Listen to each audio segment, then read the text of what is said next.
More hits, more memories.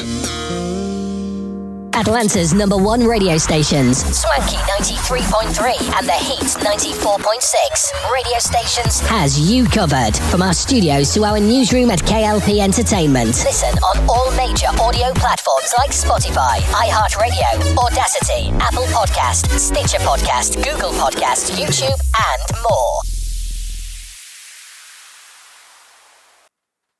Live from our newsrooms brings back our hit news network, SNN, with many news anchors like Arthur Brooks, Addison Hayden, and Beatrix Gemma. Brings you stories about the news worldwide. Tune in on Atlanta's #1 stations, Swanky 93.3 and The Heat 94.6 radio stations. To get the latest news today, listen on all major audio platforms like Spotify, iHeartRadio, Audacity, Apple Podcast, Stitcher Podcast, Google Podcast, YouTube, and more.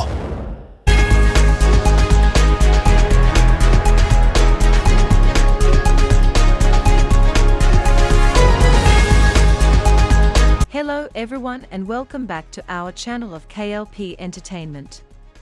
Reporting live from our newsroom, this is SNN.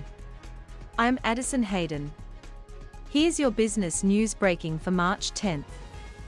The banking giant has sued Jay Staley over what it said were failures to alert the company to all he knew about Jeffrey Epstein. At JPMorgan Chase, James J. Staley rose through the ranks, leading its asset management and investment banking businesses, and becoming a top lieutenant to the banking giant's chief, Jamie Dimon. But JPMorgan sued Staley on Wednesday, accusing him of failing to fully inform the bank about what he knew about Jeffrey Epstein, the disgraced financier, who died in federal custody in 2019 and was a longtime client. If JPMorgan is found liable for providing banking services to Epstein, it wants its former executive to pay up. JPMorgan itself has been sued twice over Epstein, who had been a client of the firms until 2013. In one suit, the U.S. Virgin Islands argues that the bank should have been aware of Mr. Epstein's years-long abuse of young women, given the financier's closeness with Mr. Staley. The other, filed by a woman identified only as Jane Doe, who says she was a victim of Mr. Epstein's, accused JPMorgan of failing to stop his crimes. JPMorgan has denied that it is liable, and is seeking to have the lawsuits dismissed. It has also been fighting off efforts to depose Dimon in connection with the litigation. Mr. Staley had long been tied to Epstein, dating back to when he was running JPMorgan's private bank. Mr. Epstein was a source of client referrals, elevating Staley's status within the bank. The two men stayed close, even after Mr. Epstein pleaded guilty in 2008 to a prostitution solicitation charge involving a teenage girl. Mr. Staley has said he didn't know about Mr. Epstein's crimes and regrets the relationship. But the lawsuits filed against JPMorgan argue otherwise. The Virgin Islands contends that the two men had swapped sexually suggestive emails about young women even after 2008. And the Jane Doe lawsuit contends that an unidentified friend of Epstein sexually assaulted her and visited young girls at Epstein residences. JPMorgan said in its lawsuit that the friend was Staley. In its lawsuit, JPMorgan said Staley affirmatively misrepresented the true facts of his and Epstein's personal interactions and activities, and repeatedly provided misleading information about Mr. Epstein to bank officials. A lawyer for Mr. Staley declined to comment to The Times. Those ties have cost Mr. Staley dearly. While Mr. Epstein wasn't cited as the reason he left JPMorgan in 2013, it was definitely the reason he resigned as CEO of Barclays in 2021. British banking regulators had raised questions about how he had characterized his relationship with Mr. Epstein. JPMorgan now wants Mr. Staley to pay up if the other lawsuits succeed at court. It's also seeking to claw back all his compensation from at least 2006 to 2013. In more news, the new technology could upend many online businesses. But for companies that figure out how to work with it, AI could be a boon. When Aaron Levy, the chief executive of Box, tried a new AI chatbot called ChatGPT in early December, it didn't take him long to declare, "We need people on this." He cleared his calendar and asked employees to figure out how the technology, which instantly provides comprehensive answers to complex questions, could benefit Box, a cloud computing company that sells services that help businesses manage their online data. Mr. Levy's reaction to ChatGPT was typical of the anxiety and excitement over Silicon Valley's new thing. Chatbots have ignited a scramble to determine whether their technology could upend the economics of the internet, turn today's powerhouses into has-beens, or create the industry's next giants. Not since the iPhone has the belief that a new technology could change the industry run so deep. Cloud computing companies are rushing to deliver chatbot tools, even as they worry that the technology will gut other parts of their businesses. E-commerce outfits are dreaming of new ways to sell things. Social media platforms are being flooded with posts written by bots. And publishing companies are fretting that even more dollars will be squeezed out of digital advertising. The volatility of chatbots has made it impossible to predict their impact. In 1 second, the systems impress by fielding a complex request for a 5-day itinerary, making Google's search engine look archaic. A moment later, they disturb by taking conversations in dark directions and launching verbal assaults. The result is an industry gripped with the question, what do we do now? Everybody is agitated, said Eric Brynjolfsson, an economist at Stanford's Institute for Human-Centered Artificial Intelligence. There's a lot of value to be won or lost. Rarely have so many tech sectors been simultaneously exposed. The AI systems could disrupt $100 billion in cloud spending, $500 billion in digital advertising and $5.4 trillion in e-commerce sales, according to totals from IDC, a market research firm, and Group M, a media agency. Google, perhaps more than any other company, has reason to both love and hate the chatbots. It has declared a code red because their abilities could be a blow to its $162 billion business showing ads on searches. But Google's cloud computing business could be a big winner.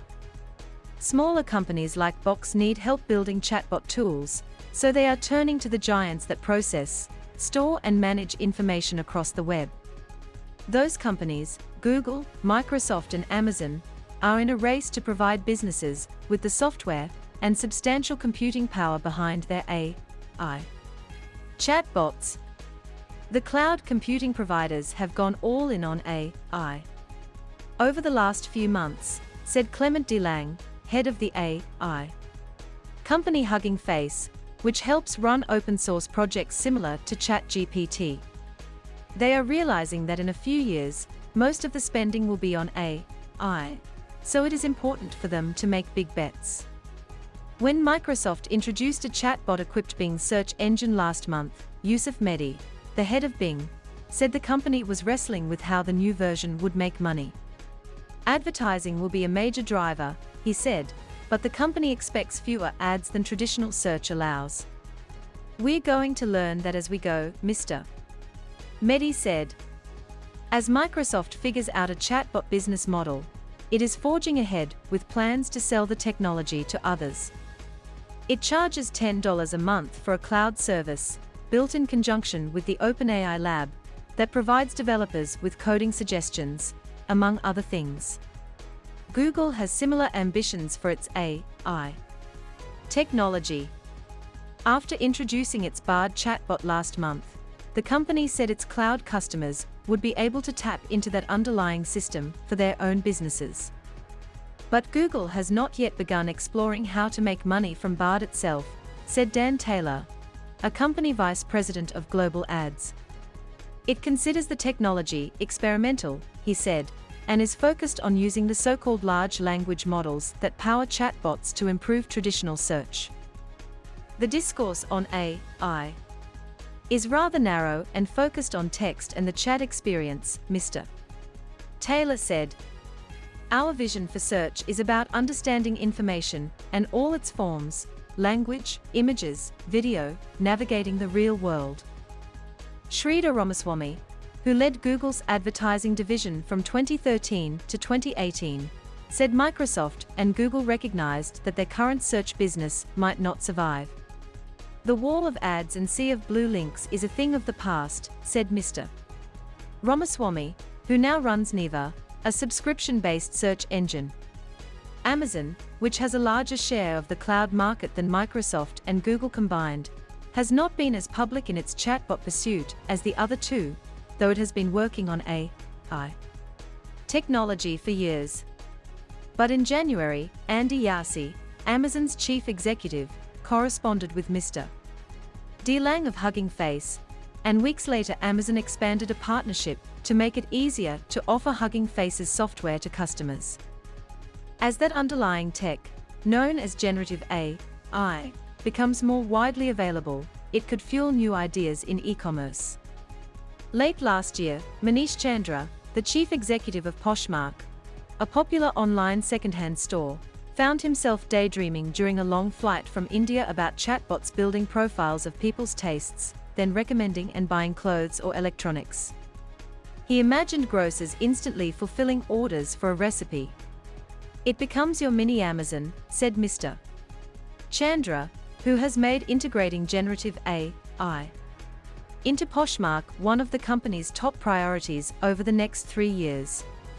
That layer is going to be very powerful and disruptive and start almost a new layer of retail. But generative AI is causing other headaches. In early December, users of Stack Overflow, a popular social network for computer programmers, began posting substandard coding advice written by ChatGPT. Moderators quickly banned AI-generated text. Part of the problem was that people could post this questionable content far faster than they could write posts on their own, said Dennis Somers, a moderator for the site. Content generated by ChatGPT looks trustworthy and professional, but often isn't, he said. When websites thrived during the pandemic as traffic from Google surged, Nilay Patel, editor-in-chief of The Verge, a tech news site, warned publishers that the search giant would one day turn off the spigot. He had seen Facebook stop linking out to websites and foresaw Google following suit in a bid to boost its own business. He predicted that visitors from Google would drop from a third of websites' traffic to nothing. He called that day Google Zero. People thought I was crazy, said Mr. Patel, who redesigned The Verge's website to protect it. Because chatbots replace website search links with footnotes to answers, he said, many publishers are now asking if his prophecy is coming true. For the past 2 months, strategists and engineers at the digital advertising company Cafe Media have met twice a week to contemplate a future where AI chatbots replace search engines and squeeze web traffic. The group recently discussed what websites should do if chatbots lift information, but send fewer visitors. One possible solution would be to encourage Cafe Media's network of 4,200 websites to insert code that limited AI companies from taking content, a practice currently allowed because it contributes to search rankings. There are a million things to be worried about, said Paul Bannister, Cafe Media's chief strategy officer. You have to figure out what to prioritize. Courts are expected to be the ultimate arbiter of content ownership. Last month, Getty Images sued Stability AI, the startup behind the art generator tool Stable Diffusion, accusing it of unlawfully copying millions of images. The Wall Street Journal has said using its articles to train an AI system requires a license. In the meantime, AI companies continue collecting information across the web under the Fair Use Doctrine, which permits limited use of material without permission. The world is facing a new technology, and the law is groping to find ways of dealing with it, said Bradley J. Hulbert, a lawyer who specializes in this area. No one knows where the courts will draw the lines. That will do it for our business news breaking for March 10th. Please remember to like, comment, and subscribe to our channel of K.L.P. Entertainment. Reporting live from our newsroom, I'm Addison Hayden live from SNN.